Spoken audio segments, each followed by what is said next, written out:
Hi guys, Freddy here. Welcome back to another retro RPG. And the poll has decided this week that we're covering GURPS Arabian Nights from Steve Jackson Games. Now I'll cover that in the desktop in a wee second, but I'll be back at the end of the video with some other poll related and channel related stuff. But before I go, I'd just like to mention that we've got a Patreon, so if you'd like to support the channel, please have a look at that and consider contributing. And if you join that, then you get access to these videos a week before anybody else.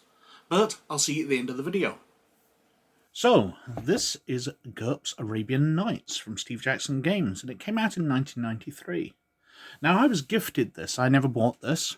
I was given it by a member of my gaming group who was moving house and needing to get rid of some of his gaming stuff. And I'm always a sucker for taking in errant books, so GURPS Arabian Nights suited me to a T. But he'd actually bought this originally for his Dungeons & Dragons campaign.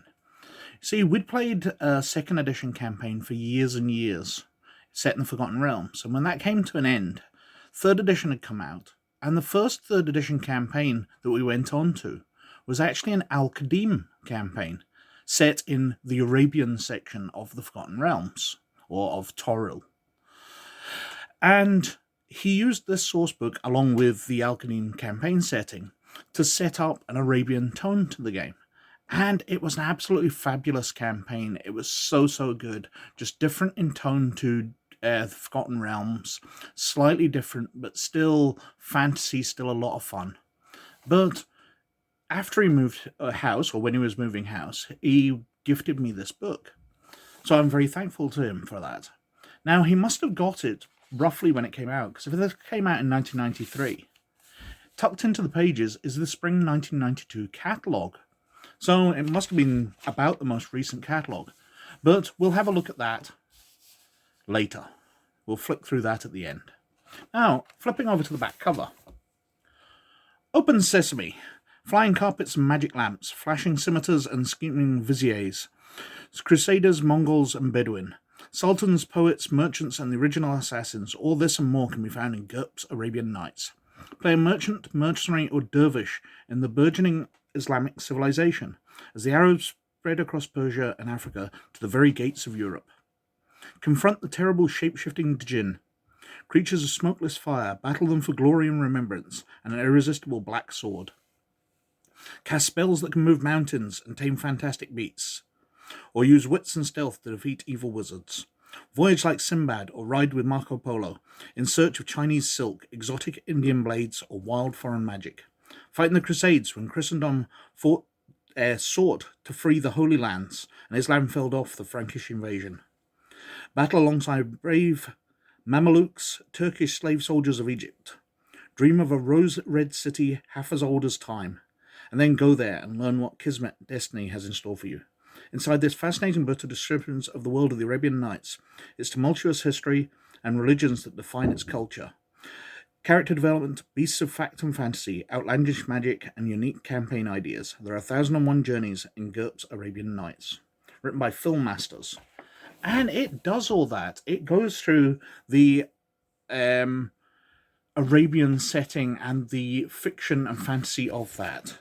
If we open up, we can see that Steve Jackson Games at this time, in 1990s, was coming out with loads of source books, many of them based around different places and civilizations. We've got GURPS Greece, GURPS Egypt, GURPS Wizards, Time Travel, Alternate Earths. And these have been selected out because they kind of match for GURPS Arabian Nights quite well. Looking inside, it's very standard for Steve Jackson Games at this time. The typesetting's lovely, but it's very text dense. There's not that many images. There's just loads and loads of text in it. This book is about a culture, an idea, a myth. This myth has a defining text known as the 1001 Nights, the Arabian Nights Entertainments, or just Arabian Nights. This has shaped the ideas of generations of Westerners concerning the mystic East. Yet ideas associated with it are often distortion of the original. Then again, original distorts both reality and older tales. This chapter is about the world from which the stories came. Culture is about the Islamic Middle East from shortly after the death of Muhammad, 632, through the 13th century. So we've got an introduction to the setting. 1001 Nights and the Arabian Nights stories. It goes through the epics, the parts of it, and then the religions. Zoroastrianism, polytheism, Judaism, Christianity, Islam, the Islamic faith, the Quran, the mosque, really going into details here. Because remembering this came out before the internet was at all common. I think I had access to the internet around about 1992, but it was on old sort of dial-up, so use it for an hour or two a night, and that's about it. Definitely not the internet we have where we can pull out a smartphone now and just find out any information. So we've got other things: Sufism, exorcisms, other religions under Islam, Islamic government and law, the role of women, Sharia and Hadith law, marriage, divorce and adultery, slavery, private and public lives, different types of buildings,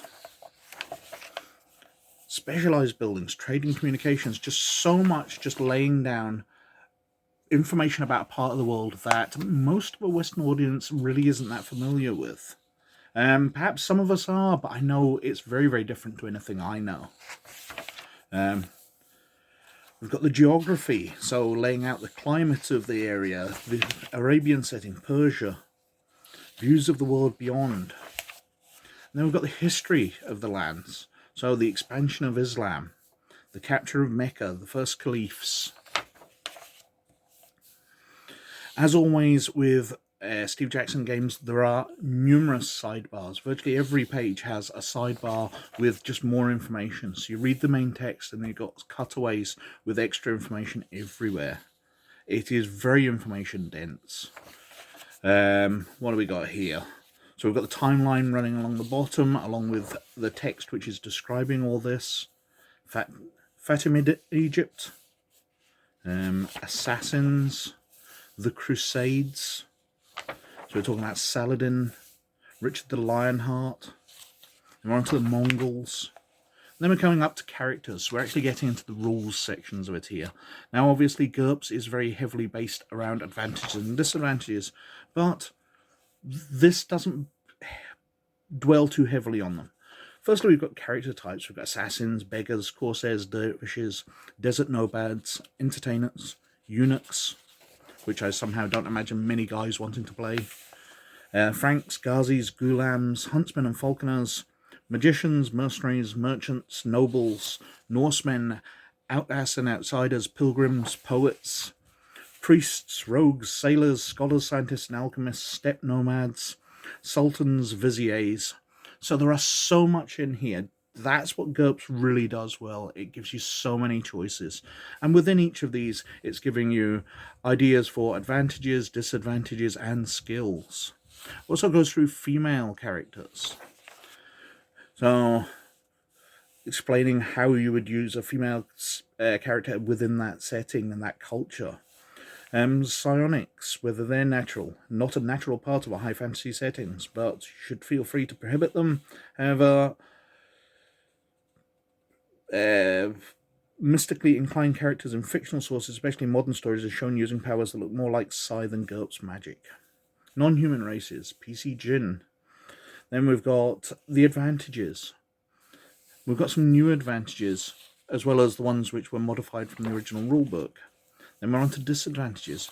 But, as I said, there's not that much of these. There's a few pages here. We've got some new disadvantages and some new skills. But whereas some GURPS books are so heavy on the advantages and disadvantages, this book kind of glosses over them, giving you a lot of history. I do like the fact that it's got a section on board games here. Sometimes the stakes wagered on such games were high. Various tales of period tell of heroes playing against monsters or powerful sorcerers with lives at stake. So actually gaming for your life. We've got sample character here. Then we're on to social status and money. Average jobs and what they pay and what skills you would need to have them. Goes into naming. Equipment prices and personal expenses. Different types of weapons, dealing with those, including up to black powder weapons. Then we've got a magic section, because of course magic in the Arabian Nights setting is kind of different to your standard fantasy, but it goes through changing that. Magic in the Arabian Nights, public attitudes towards magic, prophetic dreams, spellcaster characters and games, rules variations, and then we're on to the spells themselves. New and modified spells, lots of more tonally right spells than just your traditional fireball or whatever you could have in the main rules. Windstorms, illusions, find directions, no locations, meta spells of bless, curse, flight. There are some magical items, amulets of health, the seal of Solomon, saddlebag of endless feasts, summoning memento. We've got different creatures and things. So obviously we've got standards. We've got Arabian horses and camels, caracals, cheetahs. Then we've got more fantastical ones. So djinni of different types, lesser, typical, ghouls, ifrit, silat. We've got giants, demons, the old man of the sea, the simurgh, talking apes, rock, golems. And then we're on to the setting about section on campaigns. So pre-Islamic fantasy, Arabian Nights, Hollywood Arabia, talking about making it more like an action movie than would be realistic. Within wider worlds. So if a fantasy world can have Western type cultures, then perhaps it could have Islamic culture as well, which is exactly what TSR did with the Forgotten Realms. So historical settings, the expansion of Islam, prophet wars, conquests. And of course down the sides here we've got ideas, Arabians abroad, for using Arabians in Vikings or GURPS China or swashbucklers. Talks you through designing a campaign. And then we've got a sample adventure, The Tale of the Poet, the Slave, and What Was Not Theirs. Obviously won't go into details of an adventure, but what it does have is a fantastic section, adapting this adventure to other genres. So Arabian Nights isn't about a single setting. You could use GURPS Camelot or GURPS China, suggesting how the adventure would fit into those worlds. GURPS Conan, GURPS Cyberpunk, because of course Islamics or Muslims and the Islamic faith can definitely be a part of a future world. Fantasy, horror, Imperial Rome, GURPS Middle Ages, GURPS Robin Hood, just so much. Swashbucklers, time travel, Vikings again, Arabs on other planets, how going out into space, they're not just going to be all white Christians as in Star Trek. You are going to have other faiths and other cultures out there. We've got various stuff about the adventure, scenario NPCs. I'll skip through further adventure seeds to how to take that on. Then we've got a glossary of terms. Obviously there's a lot of words I've probably mispronounced loads, but there are so many words that we're probably not used to as English speakers. A bibliography with different places you can get further information. Then we've got the index and a rather weird advert for Pyramid where they've added the D in front of everything. Steve Jackson Games joins the web. So showing that they're just getting on the internet for the first time back in 1993. And as I said, we'll have a flick through the catalogue, which I found inside as well. So we've got Welcome to It, very GURPS heavy of course, but Steve Jackson Games was a lot more than that.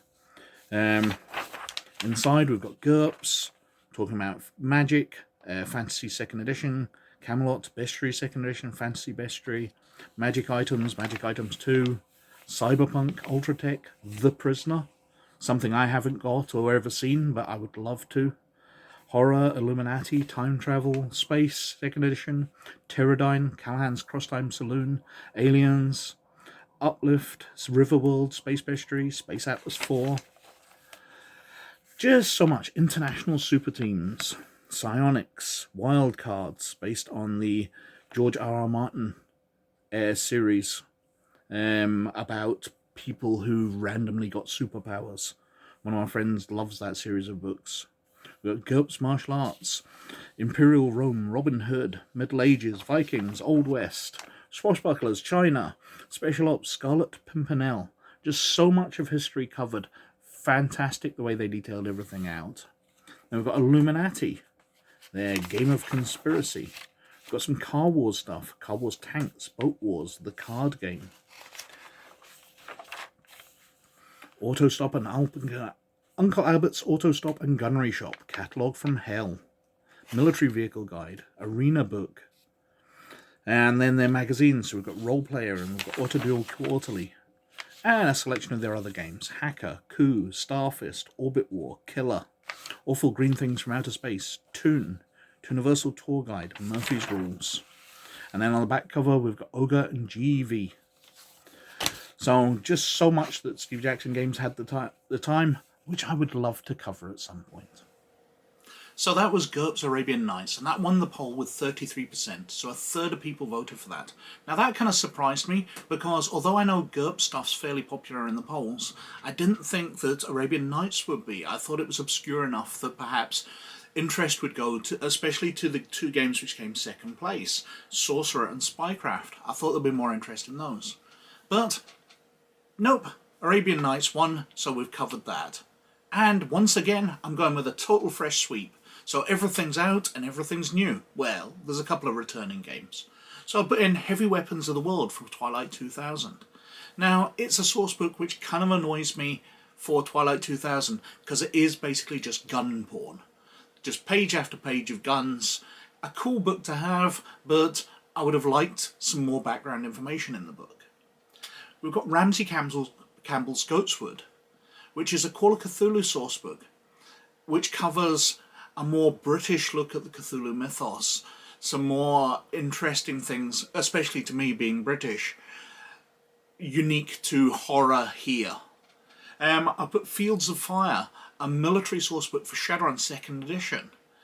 I've put in Terror Counter Terror. Again, it's returning. It's a sourcebook for Millennium's End. The Millennium's End sourcebooks were fantastically well done, so I'd love to cover that. And finally, I've put in the Reformation Coalition Equipment Guide for Traveller the New Era. I don't have many sourcebooks for Traveller, but this is one of the few that I haven't yet covered, so it'd be nice to return to that. But that's everything in the polls. We'll see how that does.